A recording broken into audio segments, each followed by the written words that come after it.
हमारी आज की कहानी है एक बेटी का पिता। आज पूनम लव मैरिज करके अपने पापा के पास आई और अपने पापा से कहने लगी, पापा मैंने अपने पसंद के लड़के से शादी कर ली है। उसके पापा बहुत गुस्से में थे, पर वो बहुत सुलझे हुए शख्स थे। उसने बस अपनी बेटी से इतना कहा, मेरे घर से निकल जाओ। बेटी ने कहा, अभी इनके पास कोई काम नहीं है, हमें रहने दीजिए, बाद में हम चले जाएंगे। पर उसके पापा ने एक नहीं सुनी और उसे घर से बाहर निकाल दिया। कुछ साल बीत गए। अब पूनम के पापा नहीं रहे और दुर्भाग्यवश जिस लड़के से पूनम ने शादी की थी वो भी उसे धोखा देकर भाग गया। पूनम की एक लड़की एक लड़का था। पूनम खुद का एक रेस्टोरेंट चला रही थी जिससे उसका जीवन यापन हो रहा था। पूनम को जब ये खबर हुई कि उसके पापा नहीं रहे तो उसके मन में सोचा, अच्छा हुआ मुझे घर से निकाल दिया था, दर दर की ठोकरें खाने के लिए छोड़ दिया। मेरे पति के छोड़ जाने के बाद भी मुझे घर नहीं बुलाया। मैं तो नहीं जाऊंगी उनकी अंतिम यात्रा में। पर उसके ताऊ जी ने कहा, पूनम जाने वाला शख्स तो चला गया, अब उनसे दुश्मनी कैसी।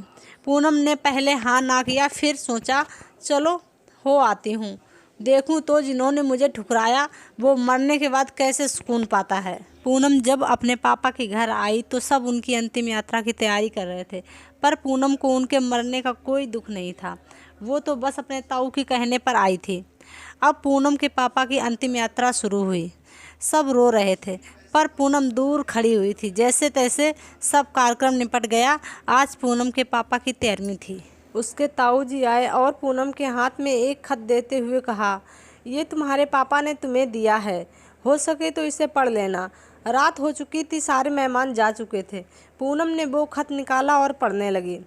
उसमें सबसे पहले लिखा था, मेरी प्यारी गुड़िया, मुझे मालूम है तुम मुझसे बहुत नाराज़ हो, पर अपने पापा को माफ़ कर देना। मैं जानता हूँ तुम्हें मैंने घर से निकाला था, तुम्हारे पास रहने की जगह नहीं थी, तुम दर दर की ठोकरें खा रही थी, पर मैं भी उदास था, तुम्हें कैसे बताऊँ।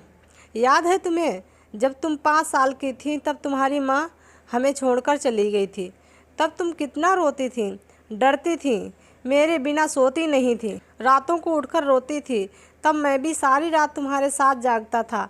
जब स्कूल जाने से डरती थी तो मैं सारा वक्त तुम्हारे साथ स्कूल की खिड़की पर खड़ा होता था और जैसे ही तुम स्कूल के बाहर आती थी तुम्हें सीने से लगा लेता था।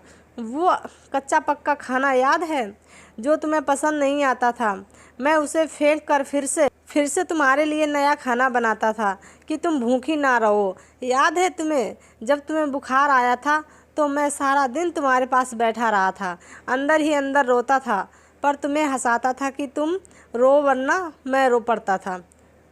वो पहली बार हाई स्कूल की परीक्षा जब तुम रात भर पढ़ती थी तो मैं सारी रात तुम्हें चाय बनाकर देता था। याद है तुम्हें जब तुम पहली बार कॉलेज गई थी और तुम्हें लड़कों ने छेड़ा था तो मैं तुम्हारे साथ कॉलेज गया और उन बदतमीज लड़कों को भिड़ गया। उम्र हो गई थी और मैं कमज़ोर भी, कुछ चोटें मुझे भी आई थीं, पर हर लड़की की नज़र में पापा हीरो होते हैं, इसलिए अपना दर्द सह गया। याद है वो तुम्हारी पहली जीन्स, वो छोटे कपड़े, वो गाड़ी, सारी कॉलोनी एक तरफ थी कि ये सब नहीं चलेगा, लड़की छोटे कपड़े नहीं पहनेगी, पर मैं तुम्हारे साथ खड़ा था, किसी को तुम्हारी खुशी में बांधा नहीं बनने दिया। तुम्हारा वो रातों को देर से आना, कभी कभी शराब पीना, डिस्को जाना, लड़कों के साथ घूमना, इन सब बातों की कभी मैंने गौर नहीं किया, क्योंकि जिस उम्र में तुम थी उस उम्र में ये सब थोड़ा बहुत होता है। पर एक दिन तुम एक लड़की से शादी कराई, वो भी उस लड़के से जिसके बारे में तुम्हें कुछ नहीं पता। तुम्हारा पापा हूँ, मैंने उस लड़के के बारे में सब पता किया। उसने ना जाने वासना और पैसे के लिए कितनी लड़कियों को धोखा दिया, पर तुम तो उस वक्त प्रेम में अंधी थी। तुमने एक बार भी मुझसे नहीं पूछा और सीधा शादी करके आ गई। मेरे कितने अरमान थे, तुम्हें डोली में बिठाऊं, चांद तारों के में तुम्हें सजाऊं, ऐसी धूमधाम से शादी करूं कि लोग बोल पड़े, वो देखो शर्मा जी जिन्होंने अपनी बच्ची को कितने नाजों से पाला है।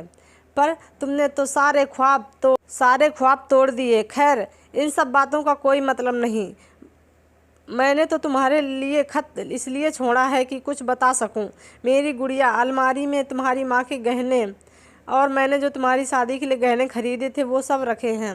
3-4 घर और कुछ ज़मीनें हैं, मैंने तुम्हारे और तुम्हारे बच्चों के नाम कर दी है। कुछ पैसे बैंक में हैं, तुम बैंक जाकर उसे निकाल लेना।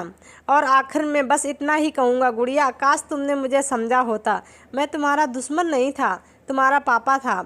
वो पापा जिसने तुम्हारी माँ के मरने के बाद दूसरी शादी नहीं की, लोगों के ताने सुने, गालियाँ सुनी, ना जाने कितने रिश्ते ठुकराए, पर तुम्हें दूसरी माँ के कष्ट ना सहना, इसलिए खुद की ख्वाहिशें मार दी।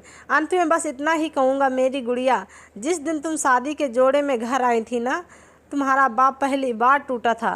तुम्हारे माँ के मरने के वक्त भी उतना नहीं रोया जितना उस वक्त, उस दिन के लिए हर दिन रोया। इसलिए नहीं कि समाज, जात पात, रिश्तेदार क्या कहेंगे, बल्कि इसलिए कि वो जो मेरी नन्ही सी गुड़िया सूसू तक करने के लिए सारी रात मुझे उठाती थी, पर जिसने शादी का इतना बड़ा फैसला लिया और मुझे एक बार भी बताना सही नहीं समझा। गुड़िया, अब तो तुम भी माँ हो। औलाद का दर्द, खुशी क्या होता है वो जब दिल तोड़ते हैं तो कैसा लगता है। ईश्वर तुम्हें कभी ये दर्द ना दे। एक खराब पिता ही समझकर मुझे माफ़ कर देना मेरी गुड़िया। तुम्हारा पापा अच्छा नहीं था जो तुमने उसे इतना बड़ा दर्द दिया। अब खत यही समाप्त कर रहा हूँ, हो सके तो माफ़ कर देना। और खत के साथ एक ड्राइंग लगी थी जो खुद कभी पूनम ने बचपन में बनाई थी। उसमें लिखा था, आई लव यू मेरे पापा, मेरे हीरो। मैं आपकी हर बात।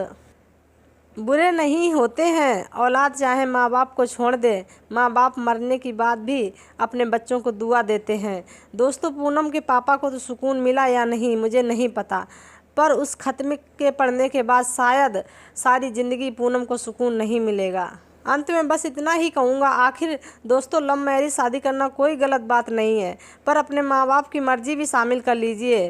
वो कोई पत्थर दिल नहीं है, कब तक नहीं टूटेंगे बच्चे उनकी खुशी के लिए। हर माँ बाप की इच्छा होती है अपनी बेटी को अपने हाथों से डोली में बिठाएं। हो सके तो उनका ये सपना कभी मत तोड़िए। प्लीज़, अगर आपको हमारी ये कहानी अच्छी लगी तो लाइक, शेयर, सब्सक्राइब